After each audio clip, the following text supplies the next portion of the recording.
नमस्कार, आपका बहुत बहुत स्वागत है हमारे यूट्यूब चैनल पांडे क्लासेस में। और जैसा कि मैंने आपको बताया था कि फूड एंड हेल्थ स्टार्ट करेंगे चैप्टर, तो मैंने आज स्टार्ट किया हुआ है।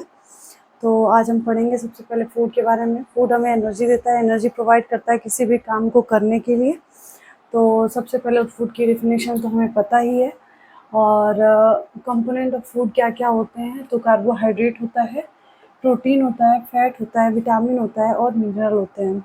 ये जो है कि हमारे कंपोनेंट होते हैं। इसी को मिला करके क्या बनता है, हमारा एक बैलेंस डाइट बनता है, संतुलित आहार जिसको बोलते हैं। तो संतुलित आहार अगर हमें मिलेगा तो हम एक सही जीवन जी पाएंगे, एक स्वस्थ लाइफ जी पाएंगे, है ना। क्योंकि हम अपनी बीमारियों से लड़ने की क्षमता भी हमारे अंदर आएगी, हमारी बॉडी भी ग्रो अप करेगी, हमारे मसल्स भी अच्छे से काम करेंगे। तो जब एक बैलेंस डाइट मिलेगा, हमें फैट भी मिल रहा है, कार्बोहाइड्रेट भी मिल रहा है, प्रोटीन भी मिल रहा है, तो हमें ऐसी एक डाइट लेनी चाहिए जिसमें ये सारे तत्व प्रेजेंट हों।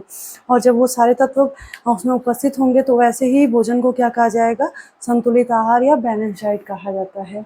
देखिए, पहले तो ये हमारे हो जाते हैं, फिर इनके तीन टाइप्स होते हैं: energy giving food, body building food और प्रोटेक्टिव फूड। जो हमारे एनर्जी गिविंग फूड होते हैं वो क्या होते हैं हमारे, जैसे फैट हो गया, कार्बोहाइड्रेट हो गया।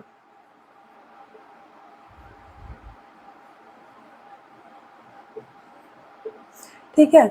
और प्रोटीन को जो है कि बॉडी बिल्डिंग फूड कहा जाता है ना?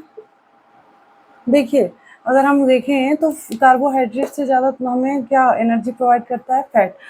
दोनों ही हमें एनर्जी गिविंग फूड होते हैं। जैसे कि आपको कहा जाए कि आप प्रोटेक्टिव फूड ले लीजिए, तुरंत जैसे एनर्जी आ जाए, तो उतनी तेज़ी से एनर्जी नहीं आएगी या उतनी देर तक कैपेसिटी हमारी नहीं होती। जितना आप कार्बोहाइड्रेट या फैट लेते हैं तो हमें हमारे अंदर जितनी तेज़ी से हमारे अंदर एनर्जी आ जाती है, हम जितनी जल्दी से काम को करने लगते हैं। नेक्स्ट हमारा प्रोटीन होता है। प्रोटीन को बॉडी बिल्डिंग फूड कहा जाता है, जो हमारे शरीर के मसल्स को बनाने का काम करता है। और नेक्स्ट हमारा होता है प्रोटेक्टिव फूड। तो इसमें हमारा कौन कौन सा आ जाएगा, हाँ, विटामिन और मिनरल आ जाएगा ना। दोनों ही प्रोटेक्टिव फूड, जैसे बीमारियों से लड़ने की क्षमता, इसीलिए उसमें हमें विटामिन किस में मिलेंगे, फ्रूट्स या वेजिटेबल्स में मिलते हैं, और मिनरल्स भी। तो इस तरीके से हमें ये तीन हमारे हैं: energy giving food, body building food, protective food. ये हमारा हो गया। अब नेक्स्ट हम पढ़ेंगे किसके बारे में, कार्बोहाइड्रेट के बारे में। कार्बोहाइड्रेट होता क्या है, कार्बन, हाइड्रोजन और ऑक्सीजन के मिलने से हमारा कार्बोहाइड्रेट बनता है।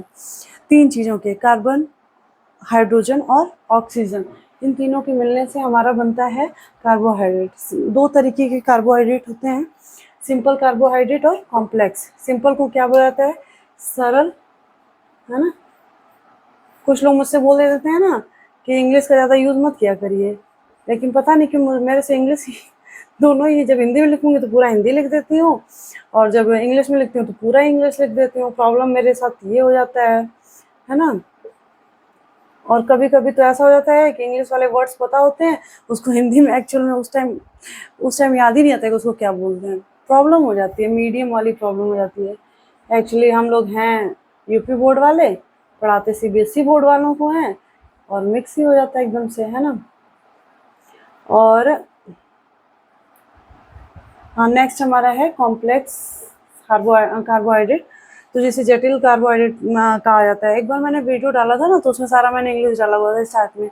तो एक लोगों ने मेरे से बोला कि अरे यार, आप जो है कि डालती हैं तो पूरा इंग्लिश में, दोनों बाइलिंगुअल मेथड यूज़ करिए। तो पढ़ाने में तो बाइलिंगुअल मेथड ही यूज़ होता है, लेकिन राइटिंग में, जैसा कि उन्होंने कहा कि नोट्स बनाते हैं तो दिक्कत आ जाती है। नोट्स बनाने में मान लीजिए हम यूपी बोर्ड के हैं, या फिर हमने इंग्लिश में उतना वो नहीं किया हुआ है, तो हमें दिक्कत होगी, या फिर जो नहीं समझेगा। तो मैंने कहा अच्छा ठीक है, दोनों ही यूज़ करेंगे। तो बोलती तो हिंदी में भी हूँ, लेकिन लिख दी हूँ, तो उसके लिए सॉरी, नेक्स्ट टाइम से याद रहेगा। एक्चुअली मेरा बोर्ड भी छोटा है ना, इसकी वजह से। और ऐसा कुछ भी नहीं लिखा हुआ है जो समझ में ना आए। एनर्जी गिविंग, ऊर्जा प्रदान करने वाले, बॉडी बिल्डिंग, शरीर को बनाने वाले, और प्रोटेक्टिव, रक्षा प्रदान करने वाले भोजन। शायद सही बोल रही हूँ, इसमें गलत तो नहीं होगा, है ना। अब देखिए, सिंपल कार्बोहाइड्रेट ग्लूकोज में मिलता है, फ्रक्टोज में मिलता है, सुक्रोज और लैक्टोज में मिलता है। और कॉम्प्लेक्स कार्बोहाइड्रेट जैसे कि हमें चावल में मिल जाता है, आलू में मिल जाता है, अरबी में मिल जाता है, मक्का में, और साबूदाना। तो इन सबको क्या कहा जाएगा, जटिल कार्बोहाइड्रेट बोला जाता है। ठीक है। तो अगर आपको इसमें कोई डाउट हो तो आप मुझे कमेंट करके बताइए, मैं आपके सारे डाउट्स को क्लियर करना चाहूँगी, कोशिश करूँगी कि कोई भी डाउट ना रहे। लेकिन अगर आप कोई और टॉपिक चाहते हैं तो मुझे कमेंट करके बताइए, और मेरी वीडियोस को लाइक करिएगा, चैनल को सब्सक्राइब करिएगा, और अपने दोस्तों के भी शेयर भी करिएगा, क्योंकि ज़्यादा तो मैं ये नहीं बोलूँगी कि मैं बहुत अच्छा पढ़ाती हूँ या नहीं पढ़ाती हूँ, लेकिन हाँ, कुछ तो सीखने को ही मिलेगा। तो आप मेरी वीडियो को ज़रूर लाइक करिएगा, शेयर करिएगा, सब्सक्राइब करिएगा। Bye bye, take care.